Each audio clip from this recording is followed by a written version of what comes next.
Sir ये एक student का सवाल है। वो कह रहे हैं कि मैं सीएस का स्टूडेंट हूँ, 4 साल की डिग्री कंप्लीट हो गई है और फाइनल प्रोजेक्ट भी। मैं प्रोग्रामिंग की फील्ड में रहना चाहता हूँ। काइंडली गाइड करें कौन से स्किल्स मुझे आनी चाहिए मार्केट डिमांड के मुताबिक। देखिए, सबसे पहले तो आपने ये देखना है कि आप की सेल्फ असेसमेंट क्या कहती है, आप अपने बारे में कितना जानते हैं। ठीक है, आप प्रोग्रामिंग आपके लिए सही फील्ड है भी या नहीं। मैंने ये देखा है कि लोग जो हैं वो गलत फील्ड में चले जाते हैं और सारी ज़िंदगी उसमें गुजार लेते हैं और फिर उनको पता चलता है यार ये मैं तो इस चीज़ के लिए बना ही नहीं। सबसे पहले आप ये देखें कि आपके अंदर क्या एबिलिटीज़ हैं। अगर आप क्रिएटिव माइंड रखते हैं तो आपको प्रोग्रामिंग में नहीं जाना चाहिए, आपको डिज़ाइंस की फील्ड में जाना चाहिए। अगर आप लॉजिकल माइंड रखते हैं, अगर आप प्रॉब्लम्स को सॉल्व करना, बड़ी प्रॉब्लम्स को तोड़ के छोटी छोटी प्रॉब्लम्स सॉल्व करने में आप अच्छे हैं, तो आपको फिर प्रोग्रामिंग की फील्ड में आना चाहिए।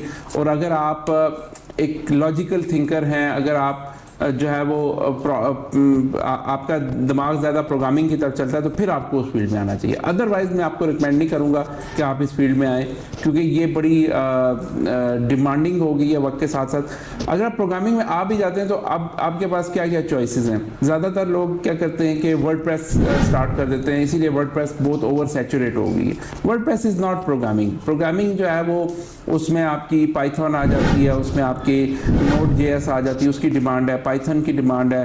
अगर आप देखें रिएक्ट, अगर फ्रंट एंड, एक आपके पास एक फ्रंट एंड का ऑप्शन है, एक बैक एंड प्रोग्रामिंग का ऑप्शन है।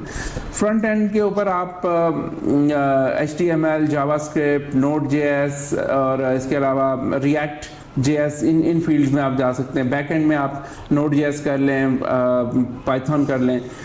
अब एक ऐसा डेवलपर होता है जो फुल स्टैक डेवलपर होता है, जिसकी सबसे ज़्यादा डिमांड होती है। उसको फ्रंट एंड भी आती है, उसको बैक एंड भी आती है। ठीक है, तो उसको मार्केट में ज़्यादा एक्सेप्टेबिलिटी इसलिए है कि कंपनीज ये सोचती हैं कि ये अगर फ्रंट एंड का काम भी हमारे लिए कर लेगा और बैक एंड का भी कर लेगा, तो हमें 2 एम्प्लॉइज़ की जगह पे एक बंदा हायर करना पड़ेगा, तो वो उसको सैलरी भी आमतौर पे फुल स्टैक डेवलपर को ज़्यादा मिलती है। तो आपने ये सोचना है कि आपकी कोई भी लैंग्वेज हो, it really doesn't matter, logic सही होनी चाहिए। किसी भी एक लैंग्वेज को पूरी तरह आप करें, बेशक वो C++ हो, बेशक वो PHP हो, बेशक वो पाइथन हो, उसकी सारे कॉन्सेप्ट को समझ लें। बाकी सारी लैंग्वेजेस में वही कॉन्सेप्ट, वही ऑब्जेक्ट ओरिएंटेड होगा, वही लूप्स होंगी, वही आपकी कंडीशनल स्टेटमेंट्स होंगी। इस हर वोकैबुलरी थोड़ी सी डिफरेंट है, लेकिन जो टेक्निक है वो सेम है। तो इट रियली डजंट मैटर कि आप किस लैंग्वेज में सीखते हो। एक लैंग्वेज आप अच्छी तरह कर लो, उसमें बहुत डीप चले जाओ, बाकी लैंग्वेजेस में आप किसी न किसी में आपका कैरियर बन ही जाएगा।